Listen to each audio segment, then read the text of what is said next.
El principal objetivo de la química del estado sólido y la ciencia de los materiales no siempre es posible.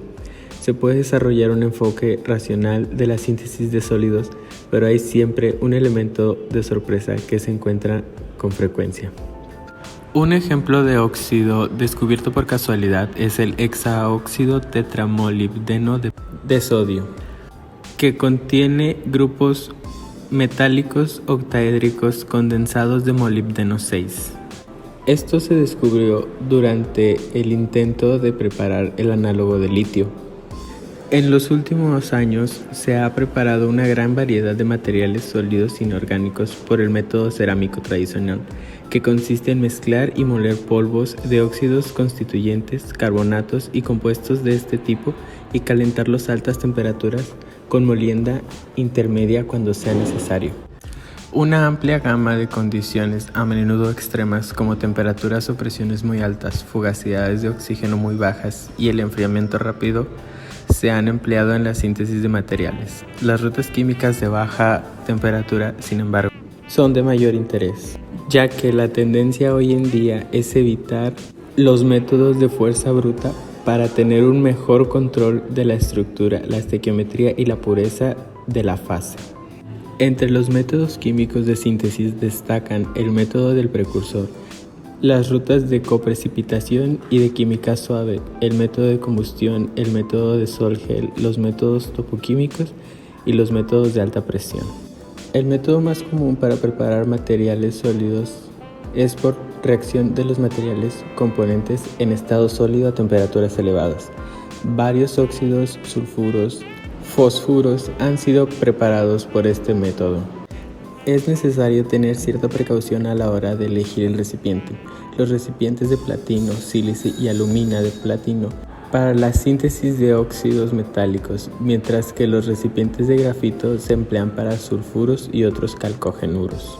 El método de la cerámica presenta varios inconvenientes. Cuando no se forma un fundido durante la reacción tiene que ocurrir en el estado sólido, inicialmente por una reacción de límite de fase en los puntos de contacto entre los componentes y posteriormente por difusión de los componentes a través de la fase de producto.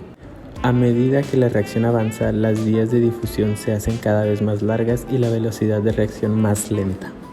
La síntesis por combustión o síntesis autopropagada a alta temperatura es un método versátil utilizado por la síntesis de variedad de sólidos. El método utiliza de una reacción altamente exotérmica entre los reactivos para producir una llama debido a la combustión espontánea que luego produce el producto deseado a su precursor en forma finalmente dividida. En el método de precursor, las distancias de difusión de los cationes que reaccionan son bastante grandes en el método cerámico. Las distancias de difusión se reducen notablemente al incorporar los cationes en el mismo precursor sólido. Se dice que una reacción en estado sólido está controlada topoquímicamente cuando la reactividad está controlada por la estructura cristalina y no por la naturaleza química de los componentes. En reacciones de estado sólido topotáctico, la disposición atómica en el cristal reactivo no se ve afectada en gran medida durante el curso de la reacción, excepto por los cambios de dimensión en una o más direcciones. Las reacciones de intercalación de sólidos implican la inserción de una especie invitada, ya sea un ion o molécula, en una red sólida de un sólido anfitrión sin que se produzca un reajuste importante en la estructura del sólido. Una variedad de estructuras estratificadas actúan como anfitriones.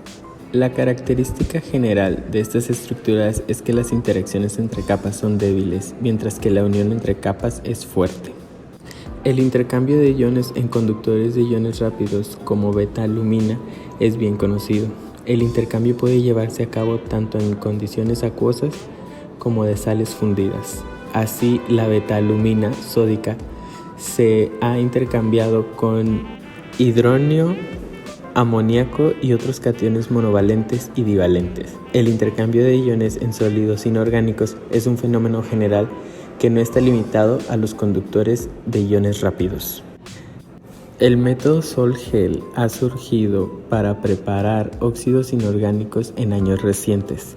Se trata de un método químico por vía húmeda y de un proceso de varios pasos que implica procesos químicos y físicos, como la hidrólisis, la polimerización, el secado y la densificación.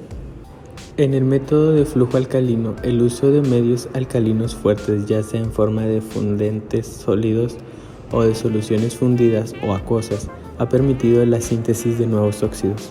El método del fundente alcalino estabiliza los estados de oxidación más altos del metal, proporcionando una atmósfera de oxidante.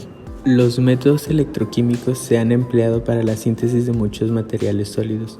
Los materiales típicos que se preparan de esta manera son boruros metálicos, carburos, silicuros, óxidos y sulfuros. En el método de alta presión, en el sistema abierto, el sólido está en contacto directo con un gas reactivo, ya sea óxido o nitrógeno, que también sirve como intensificador de la presión. Este método se ha utilizado para la síntesis de compuestos de metales de transición. Los cupratos superconductores se fabrican habitualmente por el método tradicional de cerámica, que consiste en mezcla de diferentes óxidos y o carbonatos en la proporción deseada y calentar la mezcla a una alta temperatura. La mezcla se vuelve a moler después de tiempo y se recalienta hasta que se forme el producto deseado. Para concluir, la síntesis química de materiales se ha convertido en un área extensa con nuevos tipos de materiales que se preparan frecuentemente por métodos novedosos. Se han revisado algunos de los métodos y materiales más importantes y hay muchos más.